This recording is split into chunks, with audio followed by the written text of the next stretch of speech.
Good afternoon, everyone, and welcome to BNR's Transfer Daily. Hope you guys, everyone's well. First and foremost, I just want to say thoughts and prayers go out to all those affected by the plane crash in India.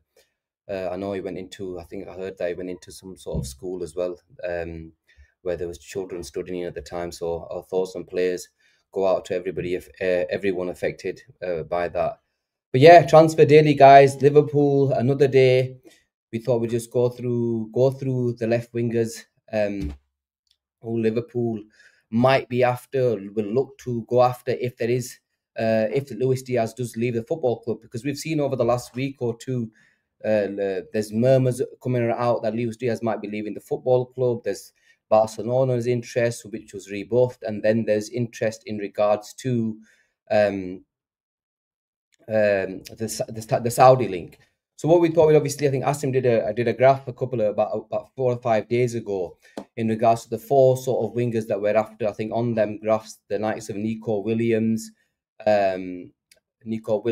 Luis Diaz, Anthony Gordon, and Bradley Barcola were on there. And it was an interesting graph, if I'm honest with you, because when I looked at the stats, of course, we have to caveat that the stats with that Bradley Barcola is currently playing at a lesser sort of level, in a sense where he's at the League A up against when the likes of Gordon and Diaz are playing in the Premier League. So let me just bring that graph up and we can have a quick gander of it. Yes, guys. So here it is. Bradley Barcola. So here is basically the stats of all four players: Nico Williams, Luis Diaz, Bradley Barcola, and Anthony Gordon. So if we look at the actual the data that we had, Bradley Barcola scores really, really high and better than, and you can argue that it was probably better that his stats were probably going to be better than most of these players. Again, Luis Diaz plays in the Premier League, Anthony Gordon's in the Premier League, and Nico's 22 playing at the in La Liga. But if you look at Bradley Barcola's stats for this season, they've been unbelievable, to be fair to him. And people can call me the new stat man. No, I'm not no stat man or anything like that. As you can see, this was made by Mizgan, who was a great supporter of the channel, for Asim. He just sent me the stats. My job is to just read them. That's all I know. I'm not no stat guy or anything like that. I watch football with my eyes, and I make assumptions or make my whatever I believe from that. But you know what? Sometimes we have to do this. We have to go through the stats and see where certain players are. But if you look at his non-penalty goals and assists, Bradley Barcola scores really high, especially when you compare him to the likes of Nico Williams and Anthony Gordon. He's twice, you're talking 0.99 compared to 0.37 Gordon and 0.45 Nico. Non-penalty XGs and the assist XGs, you're talking, again, really, really high. Shots per game, you can understand that his is probably higher because he's playing in a lesser league, and you're up against lesser opposition, so that was going to be slightly higher compared to the rest.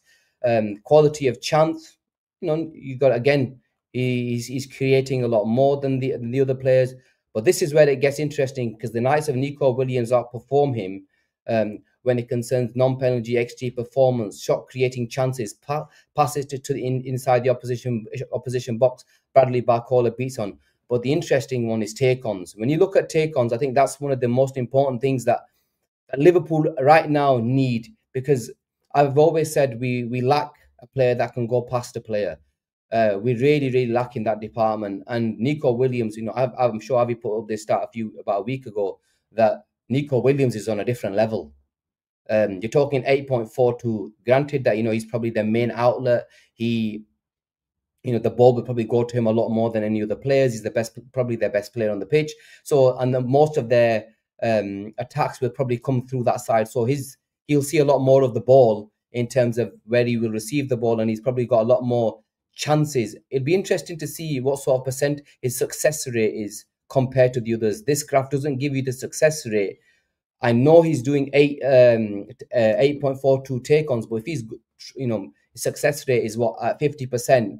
and the likes of Barcola, Diaz's success rate is at 50%. And that just proves to me that he's doing it a lot more than the others. But again, Bradley Barcola scores second on that, behind Nico Williams. Percent of touches in opposition boxes, again, very, very high. Carries it to the opposition box. Progressive passes received and possession won in the final third.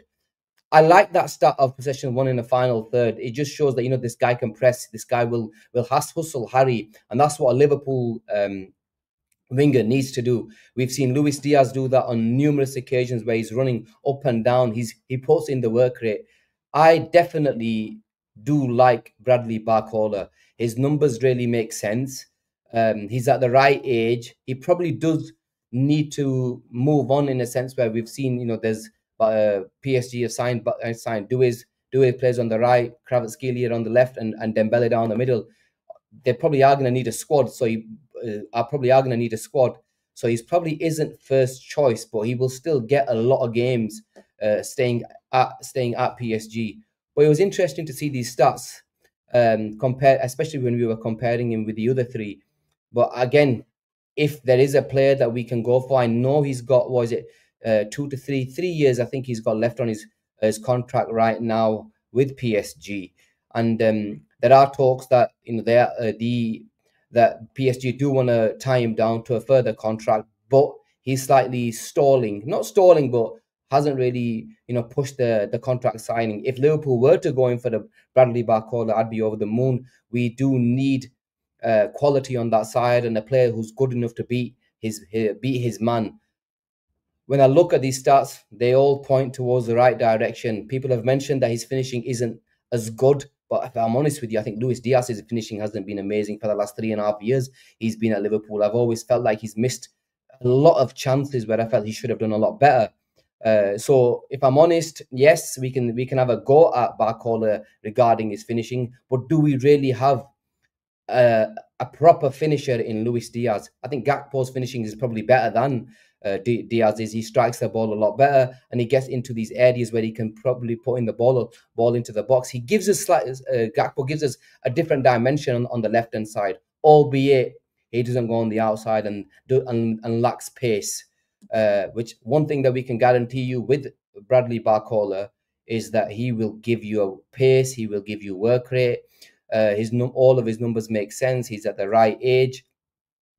And yeah, Harrison goes, Barcola's finishing is definitely concerning, but he's younger. At least, look, finishing can be improved on. We've seen that with many players over the years that, year on year they improve, they get better. And I think Bradley Barcola is probably one of them where you'll be able to see him improve his finishing over a certain amount of period. His finishing, we saw that even in the Champions League final where he did unbelievably well to get himself into an unbelievable position with the skill and the technique to get there. But then his finish let him down.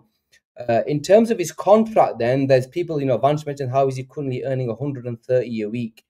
Vanch goes back, is 130 a week. Look, to be able to, I think they signed him for around 45 to 50 million euros from Lyon only a couple of years ago. So when they signed him, there was a lot of noise about a player called Barcola. He's coming into PSG. A lot of clubs were after him, but PSG managed to get this signing over the line. So, he didn't exactly come for, 20 million quid. He came for big money, especially for a, 18, 19-year-old at the time.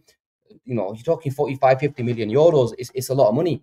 So, if he's on 130 a week, he's probably going to want at least 200 plus minimum. And, we've got the likes of Nico Williams, who are already practically on 180, 190. Of course, we know Luis Diaz isn't on anywhere near that level as of right now. And Anthony Gordon, I think he's on around 150. So if you look at the wage structure of all these three teams, all these four players, Bradley Barcola's on 130. It kind of makes sense. Sironi goes, he's on 126,000 euros a week. And then at Sironi, James goes at 22. He has a lot of potential, bags full of potential, literally bags full of potential. This player has, and he's worth he's a player I believe is worth it. He's worth taking a risk on. He's worth that. He's an international. He plays for the national team as well. He's playing for one of the best sides in the world right now, and they proved that the way they play. Of course, he's not in the starting 11, but he had an unbelievable season. If you look at his stats in all competition and assists in all competition, it was a fantastic, fantastic year for him. It's just going to boil down to if he want number one wants to leave, number two, if PSG want to sell him, they want to tie him down because they know what he's worth. They know what good he's a great footballer. They want to again probably want to go and challenge on all fronts. But if he really wants to move, sorry, he really wants to start every game and he really wants to move, can we really see him starting every single game over a Kvaratskhelia? No chance. Don't think that's I can't see that happening. I think that's Kvaratskhelia will start over him all day, every day. And then you got to look at is Due on the right hand side, come back or go on the right hand side and play better than Due? Probably not, but Due is probably their star boy right now. He's going to be probably their next best thing, and they're probably going to want him to play a lot more coming forward. And Dembele is Dembele. So I think it makes sense that if Liverpool, if there is interest in Bradley Barcola, that if we do manage and if Luis Diaz does leave the football club, then that we do go in hard for a player of the caliber of Bradley Barcola.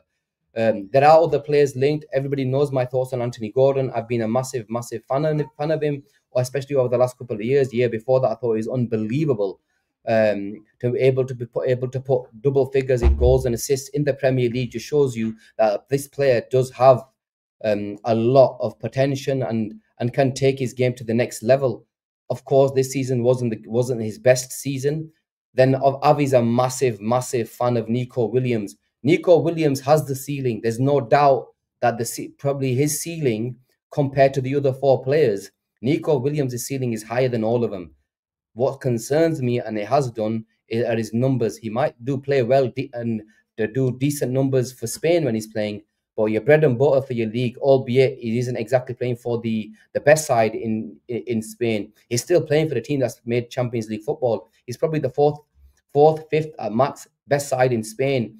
And if you look at Newcastle, they're probably, I know they've made Champions League, but generally speaking, they'll get sort of the same fourth, fifth side, best side in Spain. Probably you can say behind Arsenal, City, and Liverpool right now. I know Chelsea probably have something to say about that, but right now I'd classify Newcastle as definitely being in the top five. Somebody mentioned, I think an Arsenal fan, Nico Williams, is interested in Arsenal, Liverpool, and getting Nico. If Luis Diaz goes, talk to me, because I think Liverpool will be sat at the table for Nico Williams if Luis Diaz goes, and if Nico hasn't gone to any other club, we will be sat there. And in regards to Arsenal, you think you've got Martinelli playing there? Can I see the Nico Williams going there? Probably not. If he's actually fighting for the place against thinking Nico Williams, definitely Al Faki goes would perform better at Liverpool surrounded by better players. I agree. Nico Williams would 100% do that a lot better at Liverpool. We've seen that when he plays for Spain, that his performance levels goes up another notch because he's surrounded by better players, and he would do really, really well. Nico's wages, Johnny goes, Nico Williams' wages are high too. I think this is probably the biggest issue that I have right now are his wages. Would you, everybody, and this is a question to the panel, Nico Williams is currently on £180,000 a week, all right? If he comes to Liverpool, going by his numbers, he's got 16 goals in, I think, 3.5 seasons, 16 league goals in over 100 appearances, right? Is he willing, would Liverpool or you guys be willing to pay somebody £240,000 a week? I'm giving you, just to get this out there. Would you pay Nico Williams 250 grand a week to come to Liverpool Football Club at the age of 22 with the numbers that he's got? Question to you. If I'm honest with you guys, I think that's too much money that we would pay for Nico Williams. I'm waiting for some answers. If Gordon is also, I don't think Gordon's on 150. That's the last time I saw. A lot of no's. No. RSL 76. No. Farid says no. Harrison, sorry, I wouldn't. Red Vision, no. Gerard goes 200k a week, worth it. Liverpool fan, you'll never walk alone. No. Alfagi goes, yes, because his release clause is 45 million, so long term balances it out. Not bad point. I understand. That sort of makes sense. End of the day, if it's a 40 million, I don't think it's, I think it's a 60 million, maybe you're probably right. 40 million pound release clause. And if you're where we're going to go and pay, you're probably going to have to pay like 18 for Barcola, at least 80, 90 million. You say 40 million there. Yeah, I can see that point. I would, I see where you're coming from. 55, 8 million release clause. Vanch goes to Super says no.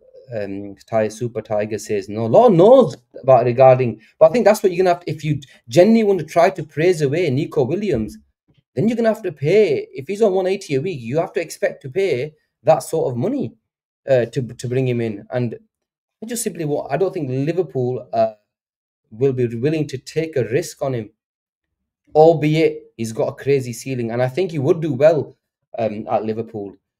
But I think his numbers simply right now don't make sense for us to go all out and go and play that sort of money. No, he's not that good. Hamza goes, no, he's not that good. Bayern bound too. Bayern probably, yeah, I can understand. I get why they're probably going. They've lost out in regards to Florian Wirtz to us, and they've probably gone. And obviously, Leroy Sané has gone to Galatasaray, so they do need a winger, and he probably does fit the bill. They probably say, there's money there for them to spend in terms of wages. If you want to see, right. Rafael Leao. Somebody just mentioned Leao. I saw a comment here. Yeah, Harrison, if you want a quick and powerful left winger, go get Leao instead. Yes, I like Leao. People will come to me and I've mentioned that his work rate isn't great. But he's a player that I really like. I would love for us if we were to get any of these left wingers, I would be happy with it. Because I think they're all sort of, there's a case for all of them where you can say they've all got really, really good attributes, all got attributes that Liverpool probably lack right now in terms of trying beating a man. So Leao, one thing we know is he's got abundance of pace, he's powerful, and he can go in the inside and out, and he can beat a man. Yes, there are deficiencies in terms of his work rate. We've seen that, but I genuinely believed that if a player like Leao came to Liverpool, he would definitely improve his work rate, because we won't not sign a player whose work rate isn't up to scratch. And if you come to Liverpool, you have to work, and that's just the be all end all. Van Scores is already 26. There you go. Would Liverpool be willing to pay that? So pay 60 million pound. I think that sort of fee. I don't think he'd be. I don't know what are his wages. Is he on like 200 grand a week or anything like that? If somebody can just quickly check to see what sort of wages he's on, because if he's on crazy wages, then again, I don't think Liverpool do the deal. Yeah, Lex goes, if Hughes does sign off, if Hughes signs off on Liam, he's a club have done their homework and they think he will do what's asked for him. This is exactly my point. This is exactly my point. He will definitely put in the work rate if he was to come to Liverpool, because we don't bring in a player that, number one, isn't going to give us the effort. And he's the type of player that I saw him in the last game against Spain, and I saw him running back, and I saw him. He needs to move away from AC Milan. They're not really going to challenge for anything. They're like the fourth, fifth best team. I know they won the title a couple of years ago, but they sold a few players. Obviously, they've sold Tijani Rangers to Man City as well. They're not going to be the same sort of team that was a few years ago. So I can see, bloody hell, is he on 200 grand a week? Oh no, he's not on 200 grand a week. Yeah, exactly. I thought it was on like 124k a week. Van Scores. That makes sense. That sort of thing, you can push it up to 175, 180, 190 a week. It makes a lot of sense to go in for a player of Liao's caliber if you can get the work rate out of him. I'm in under I don't know how to pronounce your name, because Liao is a bit like Trent. Once he moves, his effort will be there. Yeah, look, the effort, we know his effort will be there. Whoever we bring in, there will always be effort coming in from them. These type of players. Chiesa's on one. Kirat goes. Chiesa's on one. I think he's 130 a week. Okay. If he's on 150, then you sell and you put that wages towards Liao. You get 15 million for him, and then you put in another 45 million, and you're done, mate. You've got another player who's good enough to play. I like Liao. I genuinely do like Liao. I think he has the attributes. It's just if he can sort out his thingy, and he's coming into his sort of prime, 26 years old. there's not, we've seen enough of him to think, okay, this guy can actually do it. His numbers are actually pretty good. I think you go double in terms of goal in all competitions. You're talking 20 plus goals and assists for the last 2 seasons at AC Milan. So I would definitely take him. And I think there's a player in there. Barcola, Wood, Vance goes, Willie, not. That's RSL 76. Williams, worst option for me. I go Barcola. Vance goes, Barcola would be the dream. Anyway, getting 85 for Diaz. Okay, question to you guys. Are them 4 players, if you had the choice, and this includes Luis Diaz, who would you want to lead your left-sided attack? Diaz, Barcola, Nico Williams, Anthony Gordon. Are them 4 players, who would you want to lead the attack at the start of next season? It'd be interesting to see what all the what the comments are. Keep Diaz all day. Keep Diaz all day. Luis Diaz, Vance goes, Barcola, in that order. Barcola, Gordon all day, Barcola, Diaz, Gakpo. God, let Gakpo out because Gakpo's going to stay. Diaz. I think Diaz. Stay clear of Nico. Honestly, right now, keep Diaz and splash out on a number 9. Yeah, I think that's what we want. Benjamin goes, Gordon is that's for sure. Barcola. Liao, to be fair.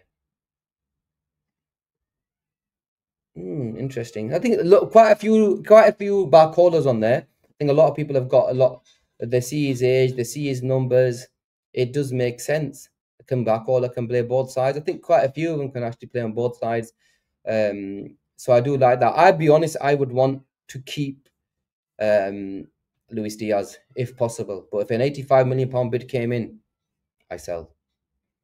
I would definitely sell and bring in one of these wingers. The 3. Any one of the 3. If I was to get £85 million for Luis Diaz, I would sell for any of the 3.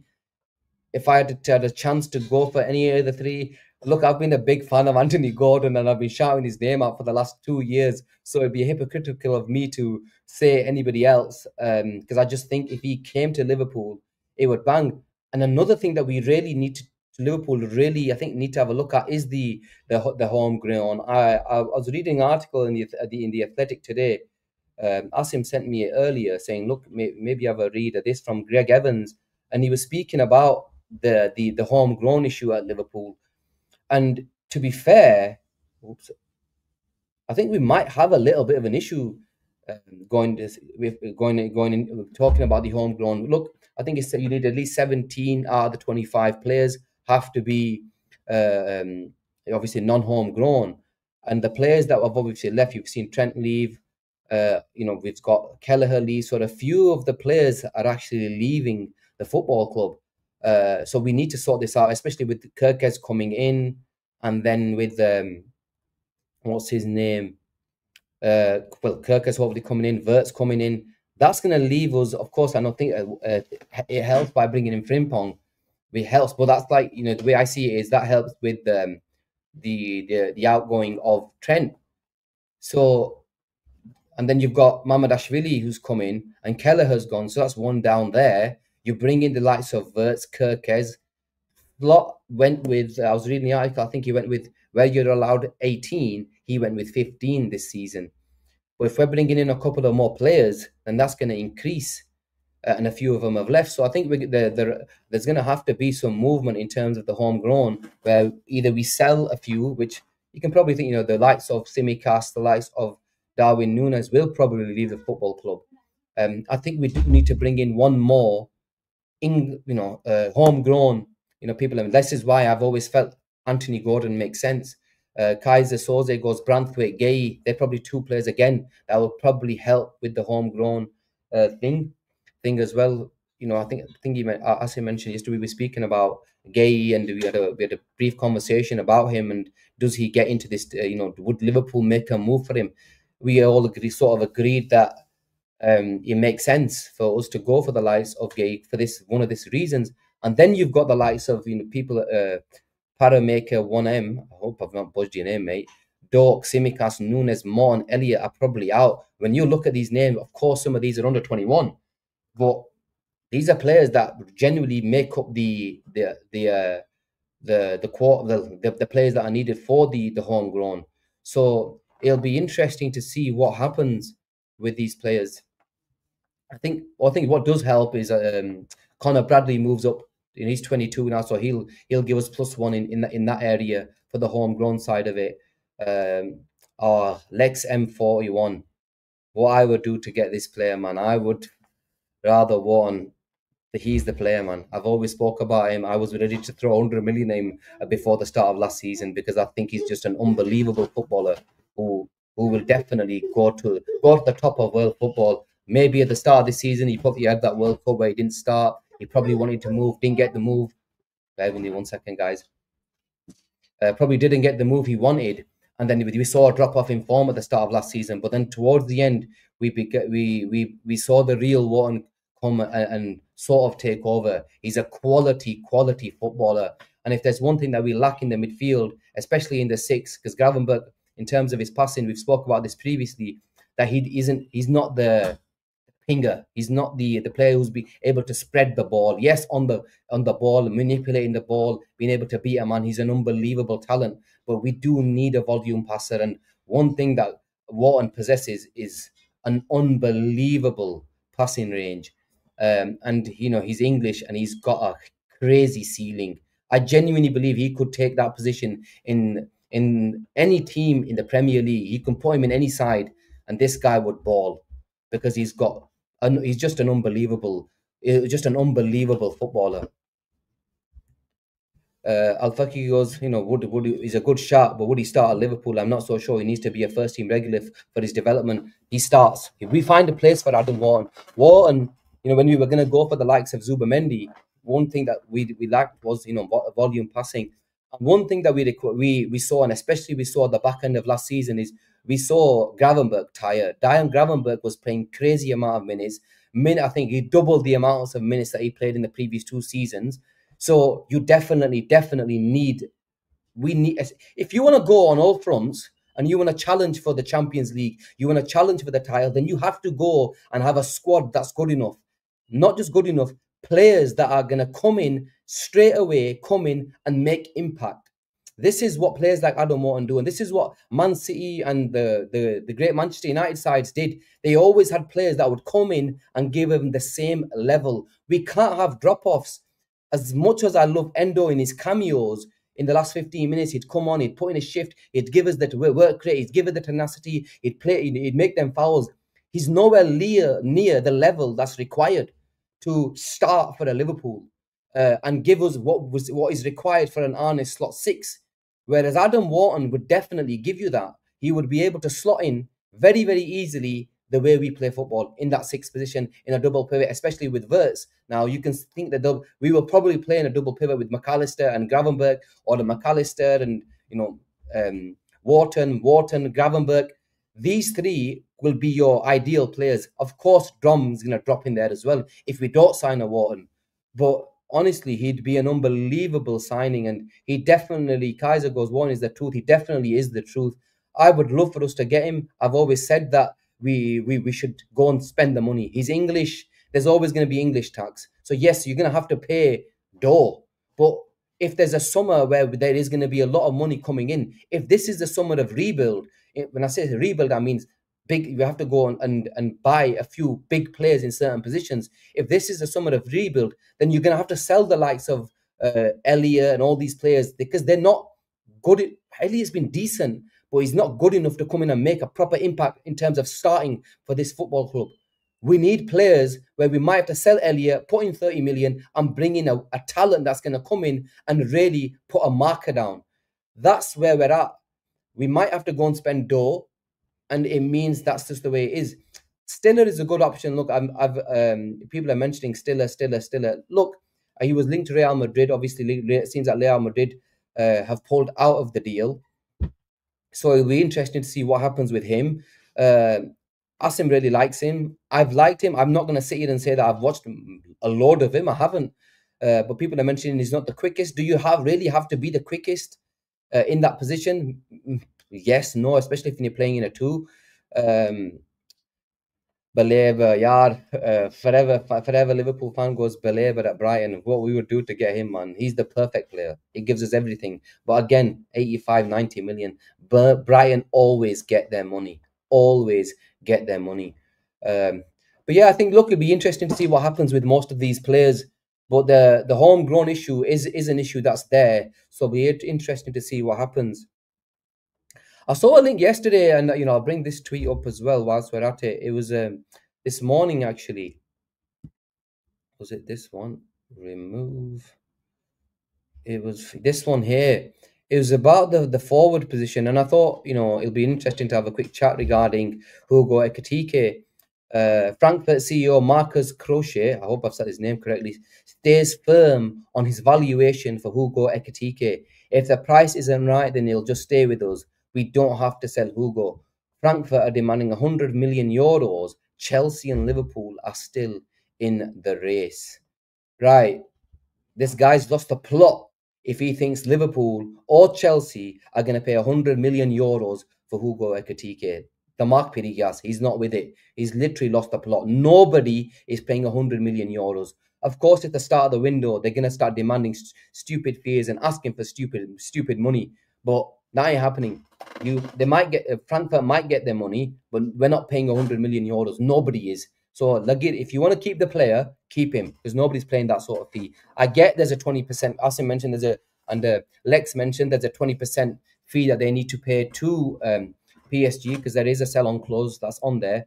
But that's just taking the piss if they're asking for 100 million euros for Hugo Ekitike. And that's me, who really likes Hugo Ekitike. On the Few Whatcast yesterday's show, I was the one that was actually backing him and wanted him at the club. But let's not take the piss of the fee. He's worth 60 million quid, maximum 65. And if it's 70 million, I'd probably go only if there was add-ons involved. So that makes sense.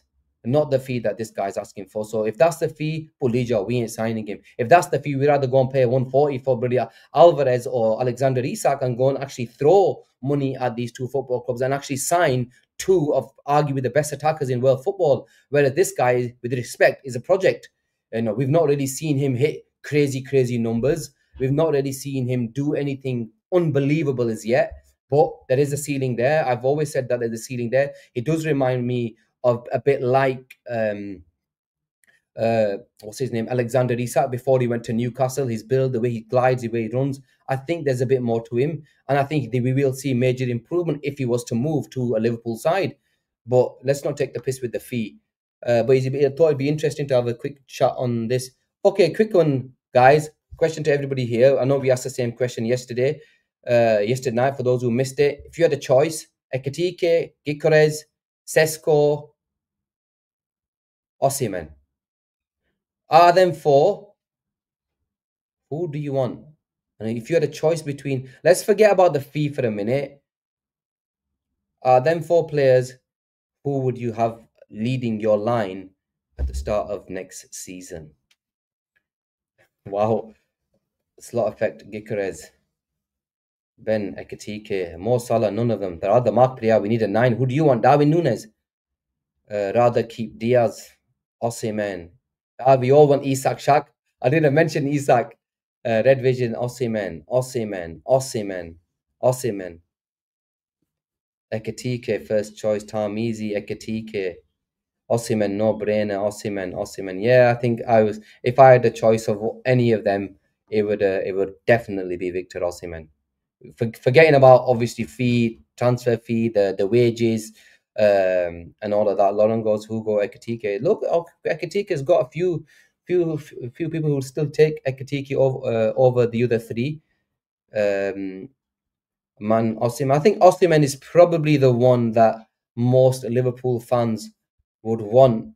I know there are obviously issues with AFCON and all that type of stuff, but generally speaking, I think Osimhen is definitely my number one by a country mile, because I just think he takes us to another level. But I think in terms of today, I think we've had a quick chat. We've gone for around close to 35, just over 35 minutes. So it'll be interesting to see what happens. By the way, before we go, do we get the Wirtz announcement today? That's one was one on the title. I'm pretty confident, hopefully, that we will get some sort of news today. I didn't really want to speak about number 66 today. I know people have mentioned him in the thingy and all that type of stuff. He's gone. I don't really care about him. He's not our player anymore. So we shouldn't really be giving him the clout or anything like that. We should need to focus on the players that we've got right now. We're moving forward. We look like we're going to be going into this season unbelievably strong. I have us again favourites to go on, hopefully go and win the title, regardless of who Arsenal buy or City buy. We just need to concentrate on ourselves and make sure we bring in the players that are required to take this football club to a back-to-back title, because that's what's needed from this team. We have everything there and we have everything ready to go back to back. So we just need to make sure that we bring in the right players, certain players that will be moved on, and we will go again. But do we get the words? Florian Friday, he goes. Florian Friday. Exactly. One guy goes F the rat. I agree. Malcolm goes Florian Friday. Do we see an agreement tomorrow? You think the Jinsey, man, you're obsessed with this, aren't you? All I hear from you is, what is this worst? Relax. It's going to happen. You think we get the worst agreement today, bro? Yes, I do. I think maybe we will get the announcement. In terms of announcement, I mean an agreement for the player today. I hope it is anyway. Anyway, boys and ladies and gentlemen, do like and subscribe to the channel. We are on our way to 20k. So if you can, show us your support, press the like button, and we'll be going tonight. I think again, our standard time, 10:30, is our evening time for those of you can catch us in the evening, and we will hopefully see you all tonight. Big up the chat. You've been brilliant. You've kept me going. I'll try and get you involved as much as I can, and I will see you all tonight.